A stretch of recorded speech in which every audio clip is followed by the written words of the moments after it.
வணக்கம். மின்னம்பலம் வலையொலியில் ஒரு நேர்காணல் எடுத்தவர் யாருன்னா, தமிழ்நாடு திட்டக்குழுவோட துணைத் தலைவர் மதிப்புக்குரிய ஐயா ஜெயரஞ்சன். நேர்காணல் கொடுத்தவர் அன்பிற்குரிய அண்ணன் அமீர் அவர்கள். அது நேர்காணல்ங்கிறத தாண்டி ஒரு கருத்தாடல், ஒரு உரையாடல் என்பது போல இருந்துச்சு. ஐயா ஜெயரஞ்சனும் அண்ணன் அமீர் அவர்களும் கருத்து பரிமாற்றம் செஞ்சுக்கிட்டாங்க. பெரும்பாலும் ஒன்றுபடக்கூடிய புள்ளிகளை தொட்டு பேசினாங்க. ஆனாலும் அண்ணன் அமீரர்கள் ரெண்டு மாறுபட்ட கருத்துக்களை கேள்வியாக முன் வச்சாங்க. வேங்கவே இல்லை, இன்னைக்கு வரைக்கும் நீதி கிடைக்கலையே அப்படிங்கிற ஆதங்கத்தை வெளிப்படுத்தினாரு. அந்த கேள்விக்கு ஐயா ஜெயரஞ்சன் அவர்கள் கடைசி வரைக்கும் பதில் சொல்லவே இல்லை. 2 ஆண்டுகளாக போது அந்த குடிநீர் தொட்டியில் மனித கழிவை கலந்து குற்றவாளிகள் கண்டுபிடிக்கப்படலை. அதே போல் அந்த பாதிக்கப்பட்ட மக்களுக்கு ஆறுதல் சொல்ல தமிழ்நாட்டின் முதலமைச்சர் ஐயா ஸ்டாலினோ, இல்லை அதிகார மையமாக விளங்கக்கூடிய துணை முதலமைச்சராக ஆக போகிற ஐயா உதயநிதியோ களத்துக்கு போகலை. அந்த மக்கள் இதனால் விரக்தி விட்டு 2024 பாராளுமன்ற தேர்தலை முற்றிலுமாக வாக்கு செலுத்தாமல் புறக்கணிச்சிட்டாங்க. எல்லாருக்கும் தெரியும் அந்த செய்தி. அந்த வேங்கவேல் குறித்து கேட்குறப்ப ஐயா ஜெயரஞ்சன் அவர்கள் பதில் சொல்லாமல் அந்த முழுமையாக அந்த கேள்வியை நிராகரிச்சுட்டு போகிறாங்க. அடுத்து இன்னொரு கேள்வியும் வைக்கிறாரு அண்ணன் அமீர் அவர்கள். அதாவது திராவிட மாடலுக்கு முன்னோடி ராமர் தான் அமைச்சர் ரகுபதி சொல்றாரு அப்படிங்கிற கேள்வி முன் வைக்கிறாரு. அந்த கேள்விக்கு அவர் சொன்ன பதில் தான் வியப்பா இருந்துச்சு. ஒண்ணுக்கொன்னு தொடர்பு இல்லாம எதையோ சொல்லி முட்டு கொடுத்து சமாளிச்சு ஒரு பதிலை சொல்லி ஒப்பேத்தாரு. என்ன பதில் அப்படின்னா, அறிஞர் அண்ணா காலத்திலேயே கடல் மறுப்பு கொள்கையை திமுக கைவிட்டுச்சு. ஒன்றே குலம் ஒருவனே தேவன் அப்படின்னு சொல்லிட்டாங்க. அதனால திமுகவில் பட்டடிச்சவங்களும் இருப்பாங்க, கடல் நம்பிக்கை இல்லாதவங்களும் இருப்பாங்க. கருணாநிதி பக்கத்திலே பட்டடிச்ச ஒருத்தர் இருந்தாரு. சேகர் பாபு எப்படி இருக்காருன்னு பாருங்க. அப்ப கலவையா எல்லாரும் இருப்பாங்க. அதனால பெருசுபடுத்த தேவையில்லை. ரகுபதியை பொறுத்த வரைக்கும் அவர் போன தலைமுறை. இன்னைக்கு தலைமுறையை பாருங்க. சிவசங்கர் ராமர் வரலாறே இல்லைன்னு பேசியிருக்காரு. அதே போல டிஆர்பி ராஜா, அன்பில் மகேஷ் பொய்யாமொழி, உதயநிதியை பாருங்க, அவர் ரொம்ப தெளிவா இருக்காரு. சனாதன ஒழிப்புன்னு எல்லாம் பேசியிருக்காரு. அந்த சனாதன ஒழிப்புன்னு அவர் பேசின மேடையில், நான் பேச வேண்டியது இன்னைக்கு வேலைங்கிறதுனால நான் வீட்டுக்கு போயிட்டேன் அப்படின்னு சொல்லிட்டு ஸ்டாலினும் உதயநிதி ஸ்டாலினும் தெளிவா இருக்காங்க. இவர் ரகுபதியை பொறுத்த வரைக்கும் ஒரு மாவட்ட பொறுப்பில் இருக்காரு. அதையெல்லாம் பெருசுபடுத்த தேவையில்லை. அவர் திமுகவோட அடிப்படை கொள்கையை தீர்மானிக்க போறதில்லை அப்படிங்கிற ஒரு பதிலை ஐயா ஜெயரஞ்சன் சொல்றாங்க. ஐயா ஜெயரஞ்சன் தமிழ்நாடு அரசோட செய்தி தொடர்பாளர் இல்லை, திமுக அரசோட செய்தி தொடர்பாளர் இல்லை. ஐயா தமிழ்நாடு அரசு திட்டக்குழுவோட துணைத் தலைவர், அவ்வளவுதான். அப்ப இந்த கேள்வி அண்ணன் அமீர் அவர்கள் வச்சப்ப அதே ஆதங்கம், அதே மனக்குமுறல் எனக்கும் இருக்கு, எனக்கும் அது குறித்து மாறுபட்ட பார்வை இருக்குன்னு சொல்லி அதை அப்படியே கடந்து போயிருக்கலாம். ஆனா அதுக்கு விளக்கம் சொல்றேன் பேர் வழின்னு சம்பந்தமே இல்லாம சிறுபிள்ளைத்தனமாக ஒரு முட்டு கொடுத்து இப்படியெல்லாம் திமுகவை காப்பாற்றணும்னு என்ன அவசியம் இருக்கு? எவ்வளவு அபத்தமான பார்வை! இதை யோசிச்சு பாருங்களேன். ரகுபதி பேசிய கருத்து எப்படி சகிச்சுக்கிட்டு, அவருக்கு பெருசா அதிகாரம் இல்லைங்க, ஒரு மாவட்ட பொறுப்பில் இருக்காரு, அதை நம்ம பெருசா எடுத்துக்க தேவையில்லை அப்படின்னு கடந்து போக முடியும்? திமுகவை சேர்ந்த ஒரு உறுப்பினர், ஒரு நிர்வாகி, இல்லை யாரோ ஒருத்தங்க சொன்னா கூட சரி, அவங்க தனிப்பட்ட கருத்தை வெளிப்படுத்திட்டாங்கன்னு கூட கடந்து போகலாம். ஆனா திராவிட மாடல் அரசுல அங்கம் வைக்கக்கூடிய ஒரு அமைச்சர் சொல்றார். அந்த அமைச்சரின் கருத்தை எப்படி கடந்து போக முடியும்? இந்த கருத்தை சொல்வதற்கான வாய்ப்பை திமுக எப்படி வழங்குது? அதிமுக ஆட்சியில் அதிமுக அமைச்சர்கள் கூட இந்த எல்லைக்கு போய் இப்படி பேசல. ஆனா திமுக அமைச்சர் ராமர் சமூக நீதி காவலர், ராமர் அப்படி இப்படி, அண்ணாவுக்கும் பெரியாருக்கும் அம்பேத்கருக்கும் முன்மாதிரியா விடதான், நாங்க அவரை வணங்குறோம், வாய் புடைச்ச நான் அயோத்திக்கே போவேன் அப்படின்னு இதெல்லாம் எப்படி கடந்து போக முடியுது? கடந்த ஜூலை 21ஆம் தேதி ரகுபதி பேசுறாங்க புதுக்கோட்டை கம்பன் கழக நிகழ்வுல. அதற்கு முன்பாக பலரும் பேசியிருக்காங்க. அவங்க எல்லாம் கம்பனோட எழுத்தாளுமை, கவிதை நயம் இது குறித்து பேசுறாங்க. ஆனா ஐயா ரகுபதி அவர்கள் கம்பனை பத்தி பேசாம கம்பன் எழுதிய கம்பராமாயணத்தில் இருக்கக்கூடிய ஒரு பாத்திரமான ராமரை பேசுறார், ராமரை கொண்டாடி பேசுறார். சரி, அவர் பேசிட்டாருன்னா அந்த கருத்து பேசப்பட்டுருச்சு. திமுக தலைமை அதற்கு மறுப்பு சொல்லியிருக்கலாம், இல்லை அவரை கண்டிச்சிருக்கலாம், ஒரு மாற்று விளக்கம் கொடுத்து ஒரு அறிக்கை கொடுத்துருக்கலாம், இல்லை ரகுபதியே வச்சு இந்த கருத்தை நீங்க திரும்ப பெறுங்க அப்படின்னு சொல்லி, நான் ஒரு மேடை மயக்கத்தில் அப்படி பேசிட்டேன், அப்படி பேசியிருக்க கூடாது, அது திராவிட இயக்கத்துக்கு புறம்பான கருத்து, அந்த கருத்துக்களை திரும்ப பெறன்னு ரகுபதியை வச்சும் பேச வச்சிருக்கலாம். இது எதுவுமே செய்யாம அந்த கருத்தை அப்படியே விட்டுவிட்டார்கள் என்பது மூலமாக திமுக தலைமை அந்த கருத்தோடு உடன்படுகிறது என்றுதான் ஆகுது. இதுல ஒப்பேத்துறதுக்கு சம்பந்தமே இல்லாம சில பதில் சொல்றாங்க. சிவசங்கர் பதிலடி கொடுத்தாரு. சிவசங்கர் பேசுனது யாருக்கு? அமைச்சர் சிவசங்கர் அரியலூர் நடக்கிற ஒரு நிகழ்வுல பேசுறாரு. அதுல ராமர் வரலாறு இல்லை அப்படின்னு பேசுறாரு. அது ரகுபதிக்கான மறுமொழியோ எதிர்மனையோ பதிலடியோ அல்ல. அதே நிகழ்வுல சிவசங்கருக்கு முன்பாக பேசிய அரியலூர் சட்டமன்ற உறுப்பினர் சின்னப்பா அவர்கள் ராமர் 3000 ஆண்டுகள வரலாறு அப்படின்னு பேசியிருக்காரு. எப்படி ராமர் 3000 ஆண்டுகள வரலாறுன்னு திமுகவை சேர்ந்த அரியலூர் சட்டமன்ற உறுப்பினர் பேசியிருக்காரு. அவர் பேசுறதுக்கான மறுப்பாக தான் ராமர் வரலாறு இல்லை அப்படின்னு பேசாரே ஒழிய ஒருபோதும் ராமருக்கும் திராவிட மாடலுக்கும் தொடர்பு இல்லை, ரகுபதி பேசிய கருத்துக்கள் ஏற்புடையது அல்ல அப்படின்னு ஒருபோதும் பேசல. அப்ப இந்த பக்கம் சிவசங்கர் பேசின கருத்து வேற, இந்த பக்கம் ரகுபதி பேசின கருத்து வேற. இதுக்கும் அதுக்கும் இல்லை. இன்னும் சொல்ல போனா ரகுபதியே ராமரை வரலாறா இல்ல இதிகாசமானலாம் சொல்லல. ராமர் இங்க முன்மாதிரி, எங்கள் முன்னோடி, அவர் சமூக நீதி காவலர், அண்ணாவிற்கும் பெரியாருக்கும் அம்பேத்கருக்கும் முன்மாதிரியாக அவர் தான் திகழ்ந்தாரு அப்படிதான் சொல்றாரு. அப்ப அந்த கருத்தை இந்த நொடி வரை திமுக தலைமை கண்டிக்கல அப்படிங்கிறது எவ்வளவு பெரிய அபத்தம். ஐயா ஸ்டாலின் கண்டிச்சிருக்கலாம், உதயநிதி கண்டிச்சிருக்கலாம், ஒரு முரசொலியில ஒரு கட்டுரை வடிச்சிருக்கலாம், ஒரு பெட்டு செய்தி போட்டு சின்ன விளக்கம் கொடுத்துருக்கலாம். எதுவுமே செய்யலைங்க. அதை அப்படி ஏற்றுக்கிட்டு கடந்து போயிட்டாங்களே. இதுக்கு எப்படி முட்டு கொடுக்க முடியும்? அவர் போன தலைமுறை, இவர் இந்த தலைமுறை அப்படின்னு என்ன கதையா இருக்கு? ஏன் திமுக அதற்கு மறுப்பு சொல்லலை அப்படின்னா ஒரே ஒரு காரணம் தான். இந்து விரோதி அப்படின்னு பாஜக பரப்புரை செய்யும். அந்த இந்து விரோதிங்கிற பரப்புரைக்கு பயந்து கொண்டுதான் திமுக மௌனமாக கடந்து போகுது. ஆனா உண்மை என்னன்னா, இந்து விரோதி அப்படின்னு சொல்லி தமிழ்நாட்டில் வாக்களை பெற முடியாது.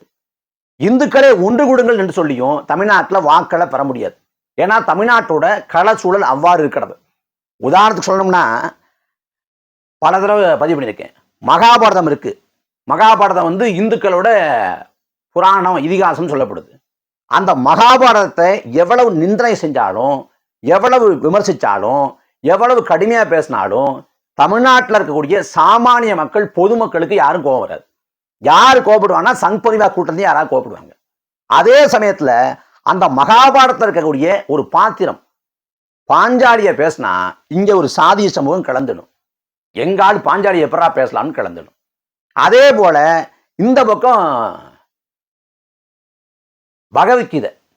பகவத்கீதையை எவ்வளவு வேணாலும் இழிவாக பேச முடியும். தமிழ்நாட்டில் இருக்கக்கூடிய பொதுமக்களுக்கும் வராது, இந்துத்துவ அமைப்புகளுக்கு வருமே பொதுமக்களுக்கும் வராது. அதே சமயத்துல பகவத்கீதையை யாரு உபதேசம் பண்ணதா சொல்லப்படுதோ அந்த கிருஷ்ணரை பேசினா ஒரு சாதி சமூகம் கலந்துடும். அப்ப இதை புரிஞ்சுக்க முடியாது என்னன்னா, இங்க தமிழ்நாட்டு மக்கள்கிட்ட இந்த சாதி ரீதியான அந்த கூட்டு உணர்ச்சி இருக்கே ஒழிய மத ரீதியான கூட்டு உணர்ச்சி இல்லை. அதனாலதான் இந்துக்கள்னு அவன் திரள மாட்டான், அவன் சாதியாத்தான் திரளுவான். அப்ப இந்துக்களின் விரோதி அப்படின்னு சொன்னாலும், நாமெல்லாம் இந்துக்கள்னு சொன்னாலும் இவனுக்கு கூட்டு உணர்ச்சி வராது. ஏன்னா அவன் இந்துவா இல்ல, சாதிகளா இருக்கான். அதனால இந்த இந்து விரோதின்னு சொல்லி தமிழ்நாட்டில் வாக்களை பெறுவதற்கான வாய்ப்பே இல்லை.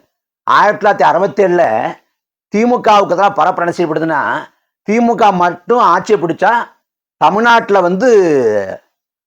கோயில் இருக்காது, வழிபாட்டு தலங்கள் இருக்காது, நாத்திய பூமியா மாத்திருவாங்க, சதுர்த்தி இருக்காது, பிரதோஷம் இருக்காது, கும்பாபிஷேகம் இருக்காது, எதுவுமே இருக்காது, அதனால திமுக ஓட்டுப்படாதுன்னு சொல்லி 1967 பரப்புரை செய்யப்படுது.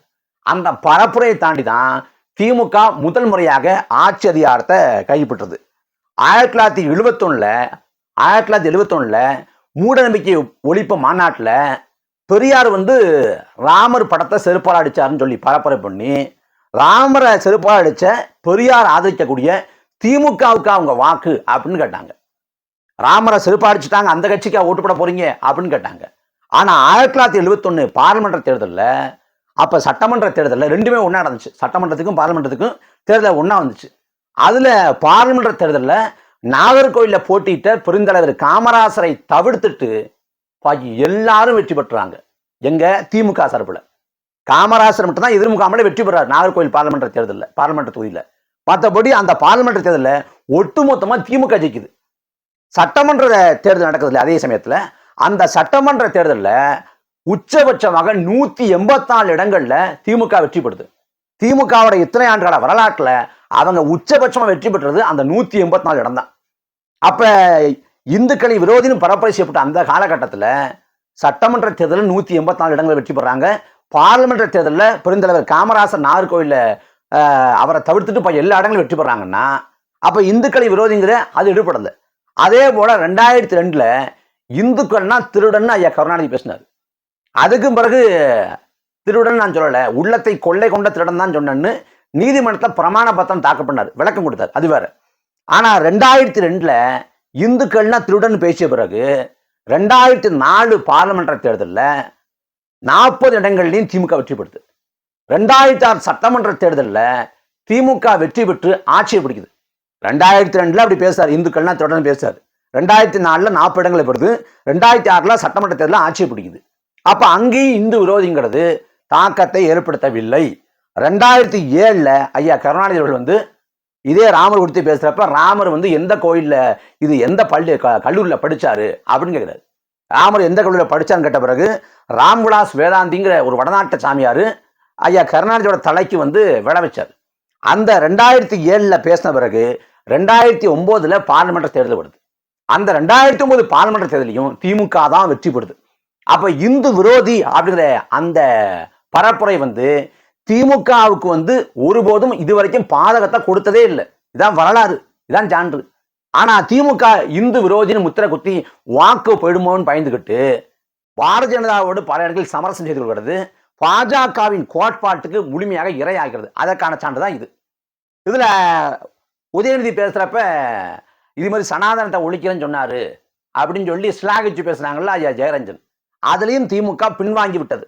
எப்படின்னு சொல்றேன், சனாதன ஒழிப்பு மாநாடு பேசுறப்ப சனாதனத்தை ஒழிக்கணும், டெங்கு மலேரியா இந்த கொசுக்களை ஒழிச்சது போல சனாதனத்தை ஒழிக்கணும்னு பேசிடுறாரு. அதாவது அந்த சனாதனத்தை ஒழிக்கணும்னு பேசின பிறகு அந்த சமயத்துல இந்தியா கூட்டணியை பெருசா கட்டமைச்சதால அந்த கூட்டணியை பிளவுபடுத்த பாரதிய ஜனதா வாய்ப்பாக பயன்படுத்திக்கிட்டு வடநாட்டில் இது குறித்து பெரிய பரப்புரையை முன்வைக்குது. ஆனா சனாதன ஒழிப்புங்கிற அந்த இதுல அப்போதே உதயநிதி பின்வாங்கிட்டாருன்னு நான் சொன்னேன். ஏன் சொன்னேன் அப்படின்னா, அவர் தான் பின்வாங்க மாட்டேன்னு சொல்லியிருக்காரு, எப்படி பின்வாங்கினாரு அப்படின்னு கேட்கலாம். அந்த உதயநிதி சனாதன ஒழிப்பு மாநாட்டில் சனாதனத்தை ஒழிக்கும்னு சொன்னவர் பிறகு 10 நாளுக்குள்ள நெல்லை தூத்துக்குடியில ஒரு பத்திரிகையாளர் சந்திப்பு, அதுல பேசுறப்ப என்ன சொல்றாருன்னா, இதே உதயநிதி நான் எந்த மதத்தையும் குறிப்பிட்டு சொல்லல, எப்படி எந்த மதத்தையும் குறிப்பிட்டு சொல்லல, நான் எல்லா மதத்தையும் தான் சொன்னேங்கிறது. அப்ப எல்லா மதத்தையும் தான் சொன்னேன்னு சொன்னப்பவே பின்வாங்கிட்டான்னு பொருளாயிடுது. ஏன்னா சனாதனம் என்பது இந்து மதம் தவிர்த்து எந்த மதத்திலையும் இல்லை. சனாதனம் என்ன, பிறப்பின் வழியே உயர்வு தாழ்வு கற்பிக்கிறது. அப்படி உயர்வு தாழ்வு கற்பிச்சு அதை நிலைப்படுத்துவது, அதை உறுதி செய்வது, இதுதான் சனாதனம். அப்ப இந்த சனாதனம்ங்கிறது நீ எவ்வாறு இருக்குன்னா அதுதான் சாதிங்கிற கட்டமைப்பு. சாதிங்கிறதே சனாதன கட்டமைப்பு தான். இந்த சாதிங்கிற பிறப்பின் வழியே உயர்வு தாழ்வு கற்பிக்கிற சனாதன கட்டமைப்பு எங்க இருக்குன்னா இஸ்லாத்துல இருக்கா, கிறித்துவத்துல இருக்கா? இந்தியாவில் அகமது பட்டேல் ஒருத்தர் இருக்காரு. அகமது பட்டேல், அகமது முஸ்லீம் பேரு, பட்டேல் சாதி பேரு. ஏன் ஒரு முஸ்லீம் பேருக்கு இப்படி சாதியப்படுகிறாருன்னா அது இந்திய சமூகத்தின் தாக்கம். ஆனா ஒருபோதும் இஸ்லாம்ங்கிற மதம் சாதியை கொண்டு இல்லை. அதே போல இங்க தேவாலயங்கள்ல நெல்லையில தூத்துக்குடியில கன்னியாகுமரியில சாதிய பாகுபாடு இருக்கு. அங்க பேராயரா ஒரு ஆதி தமிழர் ஒடுக்கப்பட்ட சமூகத்தை சேர்ந்த ஒரு மகன் போக முடியாது, ஆக முடியாதுங்கிற நிலைமை இருக்கு. அது இந்திய சமூகத்தின் தாக்கம். இப்ப இஸ்லாத்துல பிளவுகள் இருக்கு, சயா பிரிவு சன்னி பிரிவு அப்படின்னு இருக்கு. ஆனா ஒருபோதும் பிறப்பின் வழியே அவங்க உயர்தாழ்வு கற்பிக்கல. கிறித்துவத்துல ஒருபோதும் அப்படி பிறப்பின் வழியே உயர்தாழ்வு கற்பிக்கல. இஸ்லாத்திலேயோ கிறித்துவத்திலேயோ இன்ன பிற சமயங்கள்லயோ இல்ல மதங்கள்லயே மூட நம்பிக்கை இருக்கலாம், பெண்ணடிமைத்தனம் இருக்கலாம், பிற்போக்குத்தனங்கள் இருக்கலாம், அடிப்படைவாதம் கூட இருக்கலாம். ஆனா ஒருபோதும் இந்து மதம் தவிர்த்துட்டு எந்த மதத்திலையும் பிறப்பின் வழியே உயர்வு தாழ்வு கற்பிக்கிற இந்த சாதிங்கிற சனாதன கட்டமைப்பு இல்லை. அப்ப சனாதனம் என்பதே இந்து மதம் தான். சனாதன மதம்னா இந்து மதம் தான். இதுல பெரியார் ஒருபோதும் இந்துன்னு சொல்லாதன்னார். மக்கள் தொகை கணக்கெடுப்புல கூட நீ இந்துன்னு பதிவு பண்ணாதன்னார். அதே போல அண்ணா பார்ப்பன அல்லாத அரசியலை கைவிட்ட அண்ணா, கடந்த உறுப்பு கொள்கையை கைவிட்டான்னா ஒருபோதும் இந்துக்கள்னு பதிவு பண்ணல. தமிழர்கள் இந்துக்கள் இல்லைன்னு அண்ணா சொல்றாரு. ஆனால் அம்பேத்கர் நான் இந்துவா பிறந்துட்டேன், ஒருபோதும் இந்துவாக இறக்க மாட்டேன் அப்படின்னு சொல்றாரு. இப்படி சனாதன மதம் இந்து மதம் தான், ஆனா நான் இந்து மதத்தை தான் சொன்னேன் அப்படின்னு சொல்லாம நான் எல்லா மதத்தையும் சொன்னேன்னு சொன்னப்பவே முடிஞ்சு போச்சு. எனக்கு எதிரியை நான் ஒழிக்க போறேன்னு சொல்றது முக்கியம் இல்லை, யார் எதிரின்னு சொல்லணும். சனாதனத்தை ஒழிக்கன்னு சொல்றதை விட அதுக்கு அடுத்த நிலையாக எது சனாதனம் சொல்லணும். எது சனாதனம் சொல்லாம இஸ்லாத்துல கிறிஸ்தவத்துல சனாதனம் இருப்பது போல ஒரு கருத்தை உதயநிதி சொன்னப்பவே அவர் பின்வாங்கி விட்டார். அவருக்கு அடிப்படையான புரிதல் கூட இல்லைன்னு தெரிஞ்சுக்க முடியுது. இப்படி திமுகவில் இத்தனை குளறுபடிகள். நெஞ்சொல்ல போனா செஞ்சி மஸ்தான் வந்து ராமர் கோயில் கட்டுறதுக்கு நிதி கொடுத்தாரு. அது கொடுத்து அன்னைக்கு வந்து RS பாரதிட்டையும் கே நேரட்டையும் கேட்கிறப்ப அது வந்து ஒரு மத நல்லிணக்கத்தின் வெளிப்பாடுன்னாங்க. எப்படி ராமர் கோயில் கட்ட, அயோத்தியில ராமர் கோயில் கட்ட நிதி கொடுத்தது மத நல்லிணக்கத்தின் வெளிப்பாடாம். அதுவும் இல்லாம நாங்க ராமருக்கு எதிரான ஆட்கள் இல்லை, நாங்க ராமருக்கு எதிரான ஆட்கள் இல்லை, எங்க கட்சியிலே வந்து ராமசாமிலாம் இருக்காங்க, ராமருக்கு சாமி ராமசாமி அப்படின்னு சொல்லி இதுவோ ஈவே ராமசாமி ஐயா வந்து ராம பக்தர் போல அன்னைக்கு RS பாரதியும் கே நேருவும் சொன்னாங்க. இப்படி இருக்கப்ப ரகுபதி போன தலைமுறை அதனால அப்படி பேசிட்டாரு. மற்றபடி இந்த தலைமுறையில் இருக்கக்கூடிய TRP ராஜா, அன்பில் மகேஷ் பொய்யாமொழி, உதயநிதி எல்லாம் தெளிவா இருக்காங்க, ஸ்டாலின் தெளிவா இருக்காரு அப்படின்னு ஐயா ஜெயரஞ்சன் அவர்களை முட்டு கொடுத்தது கேவலத்திலையும் கேவலம். அதனால உண்மை என்னன்னு தெரிஞ்சுக்கிட்டு பேசணும். போற போக்கில் நீங்க முட்டு கொடுத்து சப்ப கட்டு கட்டி திமுகவை நியாயப்படுத்த முயற்சி பண்ணுவீங்க. நாங்களும் திமுக கொள்கை கோட்பாடுகளை கொண்ட கட்சி நம்பிக்கிட்டு இருப்போமா? இந்த கதையெல்லாம் இனிமே வேலைக்காகாது. அதனால பொருளாதார புலியாக இருக்கக்கூடிய ஐயா ஜெயரஞ்சன் அவர்கள் தனது கருத்திலேருந்து மாற்றிக்கொண்டா நல்லா இருக்கும்னு நினைக்கிறேன்.